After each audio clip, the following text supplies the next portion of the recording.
So Stuart O'Grady came out today and said, I used a bit of gear. I dabbled a bit of hot sauce back in '98, 15 years ago. And my name got on the French scent inquiry, so I'm coming clean. Which, you know, basically what...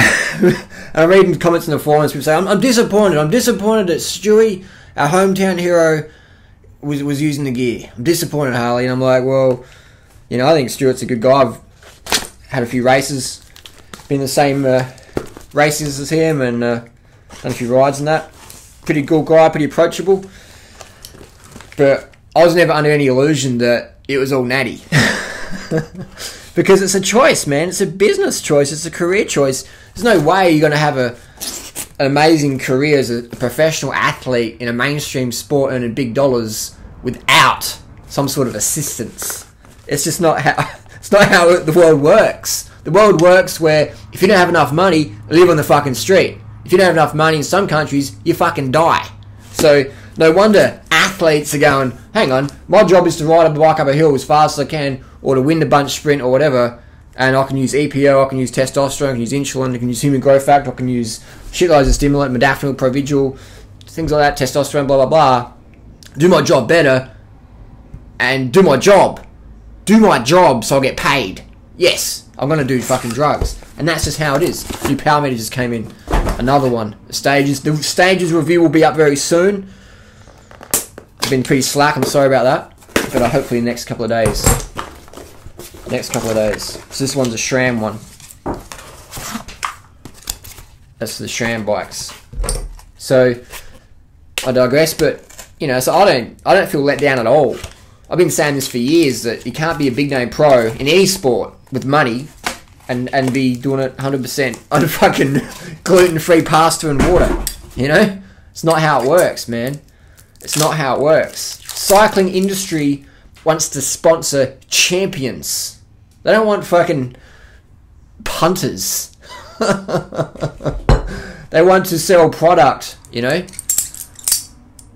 They want to sell product. We want champions in this world. We don't want fucking punters, man. So you can, if you're a junior cyclist and you get your ranks up there and you make it, get your first contract or whatever, and you're doing it pretty natty, you know, it's legal stuff, and then you go over there and you're like, fuck, I'm getting my ass kicked. What's the deal?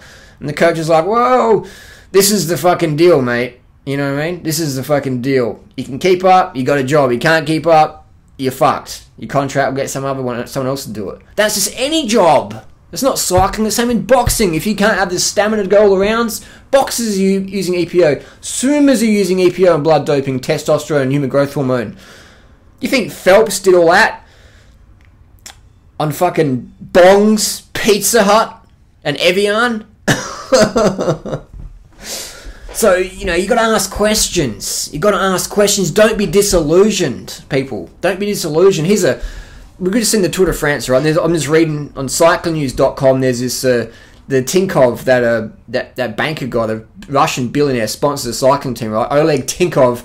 And on Twitter, he recently said, what did he say? He said, he criticised Contador. He says Conta's performance wasn't good. He needed to change many things in his preparation and be more pro. Will he do that? That's the question. His salary doesn't match his performance.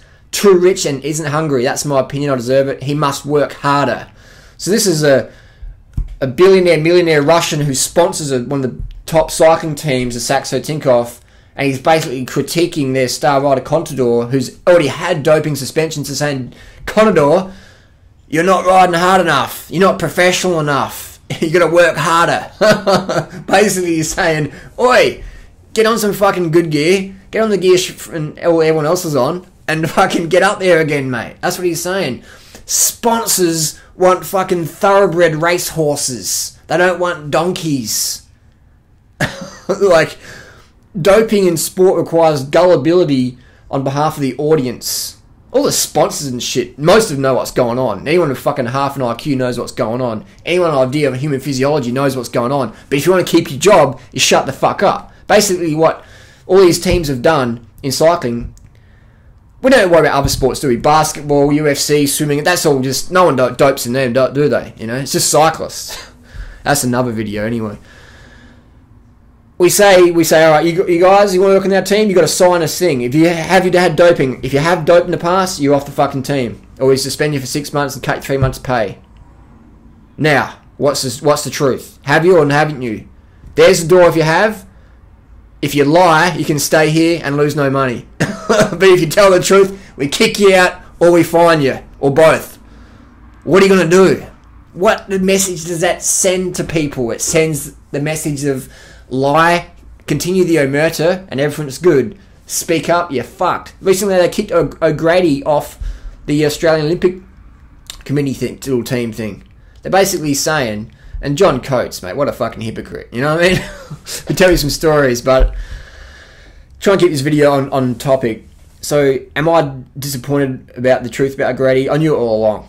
Never disappointed, because I understand what it takes to be a champion athlete in a big name sport. I understand, so I can empathise. I don't think these people who take drugs are bad people, because you're taking a drug to do your job better, like everyone else does. People take Sudafed at work so they can perk up on the computer. They take modafinil so they're not falling asleep when they're giving a seminar or a uni professor or whatever. They're taking Viagra if they're a porn star or whatever. People take fucking coffee, and then they're on the keyboards going, I'm really disappointed that Stuart O'Grady was doing drugs. You're doing drugs to critique someone who's doing drugs. Like, what the fuck? It's the drug world we live in. I don't even drink coffee myself, okay? I gave up a lot of drugs back in the 90s and stuff. I'm not saying I'm better than anyone else. I'm just saying that it's a drug culture out there. So don't be surprised if your heroes are druggies, because everyone else is, pretty much. Anyone at a big name, pro sport, basketball, baseball, cricket, anything where there's money to be made, big bucks, people are going to take shortcuts, because if you don't take it, someone else will. Someone who's equally as talented or just as good is going to do it. You're trying to tell me Michael Jordan didn't dabble in anything? You trying to tell me that? You trying to tell me there's only Barry Bonds, Mark McGuire in baseball? Only a couple of low people in the NFL and all that? Fuck off, man. Don't be disappointed. Don't be disillusioned. Understand that's where we live in. It's cutthroat. If you don't dope, you won't cope.